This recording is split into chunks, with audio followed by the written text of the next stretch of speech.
Okay, Jim, we're going to take a look at your swing from March 17th. And again, what we're concentrating on is still the first 2 feet of your backswing and then how you set the club up at the top. After looking at this video, there's definitely a huge improvement on your first move going back. A couple of things I want to point out to you as we go back. You can see how the club head is definitely staying more to the outside part of your hands instead of the club getting wrapped to the inside portion of your hands. We get back to a parallel position about right here. Notice how your left arm is staying connected to your chest better. Our ultimate goal is to get this club head and shaft lined up with the hands above your toe line once you get to a waist height position. From there, we want to make sure the club and the shaft set up either through the right forearm or slightly above the right forearm as we make our way to the top of the swing. Now you're going to see as we start to set the club, you're doing everything that you can to try to get the butt of the club to point more down, either in between your feet alignment and target line, or we want to see the butt of the club, in your case, feel like it's more towards your toe line. So watch what happens here as we start to set it. See how the club is a little bit behind your right forearm or below your right forearm. Then we start finally making our way to the top.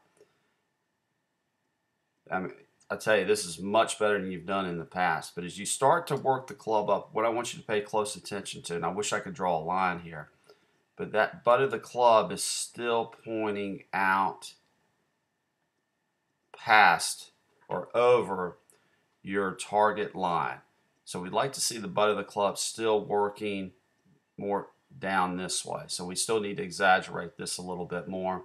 And then you take it up to the top, and then you're going to see a big improvement on your plane coming more from the inside here. Typically what we see is, if you notice the shaft here, the shaft now is above your right forearm. To me, the greatest players in the world, once they get up to the top here, the quicker that you can get this shaft to run back through your right forearm, the better the ball striker you'll become. I know that this shaft plane is still a little bit steep coming into the ball, and that's why you're going to have this look like it kind of pulls across your body here. That's only because the shaft plane was a little bit steep. Now, this is why this move is so important right in here. If the shaft gets a little bit below the right forearm at this point, almost 80% of the time we're going to see the shaft get above your right forearm coming down into the first move of the downswing. So our goal is to get this shaft angle to run through that right forearm. So the quicker we get that shaft running through the right forearm, you're going to obviously come in more shallow into the golf ball. Now, eventually you get it through the right forearm, but it's what we call kind of late on the downswing. But I tell you, you're doing a much better job on this takeaway. You're getting really close. So from when we get to this point, you look good, but it's not quite parallel to the ground. Then right here, the club wants to work back to the inside, which causes a steeper downswing plane.